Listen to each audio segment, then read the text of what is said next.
So yo, what up guys? Garjo na naman nagbabalik. So tignan nyo naman yung sumusunod sa akin niya kanina pa doon sa nuclear. Grabe naman hanggang dito sumunod. Ay, so sinusubukan talaga yung kabuhiran ko. Gusto ko mag-arsenal dito. Kailangan natin mag-arsenal kasi papalaga natin buang na tao. Kunin ko lang yung HS ko.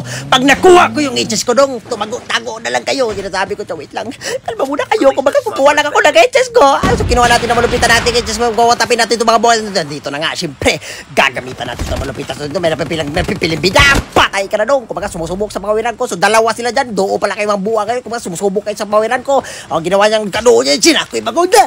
Pero hindi kagana yan sa akin dong. Patay ang animal. Gano'n lang sa mga patayin nyo. Gano'n patay ang mga buwang. Okay, so dito may nakita ko nakabidik dito sa labas ng zone. So ginawa natin. Lumabasag na ako ng zone. Naglalaban kayo. Magkalaban ba kayo? Di ko alam kung magkalaban ba kayo o mga buang kayo. Okay, so ginawa. Patay ang mga animal. Narutan na ka natin. So sasakyan na tayo kasi maghanap to ng kalaban na malupit ang mga kalaban dito. Napadpad na ako dito banda. Okay, so dito may makakalaban ako dito tatlo. Kumbaga squad sila dong. Pero wala akong papalaga natin itong mga buwangas. So hindi ko makita yung iba niya kalaban. Kailangan natin umatras muna. Wait lang. Kumbaga mag-heal muna tayo dito. Kailangan nating mag-isip tayo na mabuti dito. Okay, ganun lang guys. So kaya nag-smoke na ako dyan. Kasi papalaga na. Kumbaga gusto ko na pumalag dong. Pamunta ko naman dito. Nagkalat ang mga piste. Kumbaga ang kalat nila. Nabangan lang muna natin dyan dito. Kasi alam ko susulong to rin dito. Nandito na nga may nakita ko po. Sabi na natin. Tinutukan natin naman ulit ang tutok. Kaso may dalang kinay ng buwang. Patay ka na. Okay, so dalawa sila. Sige dong. Patay ka na. Patay ang dalawa. Piste naman ng mga ng mga aso na to. Kumbaga nilalapa ko. Grabe naman dyan dong. Okay, so siyempre last guy dong. Ano gawin na sa last guy? Siyempre patayin na natin dyan. So nag-smoke na ako dyan. Ito para sa'yo dong. Patay ka na. Ubos sa mga animal. Okay, gano'n lang sa kalaban guys. Patayin nyo.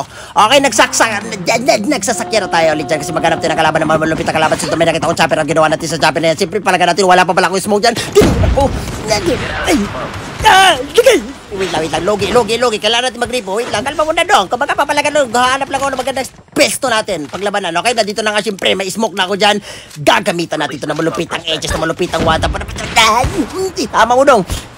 Ay, patay ka na. Patay ang buwang. Gano'n lang sa patayin yung mga kalap. Huwag ka na mag-gildong. So dito siyempre may isa pa dyan kasama. Doo pa rin kayo. Buwang kayo. Huwag na. Back to labi na. Boy! Gano'n lang. Okay, nag-chopper at hiniram natin yung chopper nila kasi patay na sila. Wala na sila magagawa kasi hahawak ko ng chopper nila. Okay, dito may nakita tayo kalagahan shot dito. Ano gagawin natin? Pinabaan ko na yan. So lumipad ng animal. Wala ako nag-smoke na sigarilyo. Pinuntahan. So ginawa natin dyan. Nandito ako sa likod mo dong. So dito naka-snowball. Siyempre tumatakbo ng animal. Siyempre hinabol ko na yan dong. Wala na tatakasan dong. So dito na nga siyempre pataas. Hindi ka na makaka-snowball dyan. Tinutukan natin na malupit ako. Ginamitan ako malupit ang mobile. Pero hindi kagana sa tinutukan na patay ang animal. Gano'n lang guys. Pinatay ko na ganyan. Okay, may narinig pa akong ano dito snowboard. So gagawin natin. Susundan na natin na nag-smoke sigarilyo. Sinundan. Ito dong para sa'yo. Hindi ka patay ka na. Patay ang buwang. Gano'n lang guys. So dito naman siya. Punta ko dito sa unahan. May tumitira sa akin dito. Nandito sa atop ang buwang na to. Ayaw bumaba. Ikaw dong. Ayaw mo bumaba dyan dong. Bumaba ka! Nabuang ka naman! Oy! So dito tinutukan natin yung boss kasi kanina pa to nagigigil na ako. So dito nag-smoke ako kasi may nakita pong kalaban na winatap na kanina malupit ang one tap. So pinatay ko na doon sa bubong dong. Okay, dito naman siyempre may tumatakbo. Critical ang kondisyon. Nag-snowboard na ako dyan. Ginamitan natin malupit ang bobe. Nagpanggap na bato. Nag-rewind na animal. Siyempre sinundan ko na ganyan para back to labi na kayo. Mabuang kayo. Sige, sinasabi ko sa inyo. Winantap ko na ganyan. Ginamitan na malupit ang bobe. Patay ka na dong. Patay ka na dong. Patay ka na dong. Patay ka na dong. Patay ang buwang. Okay, so 2 times slip na lang ibig sabihin. Isa na lang yan. Ano gagawin natin sa isa? Siyempre, pag-tripan natin dyan. Tama mo dong. Tama mo.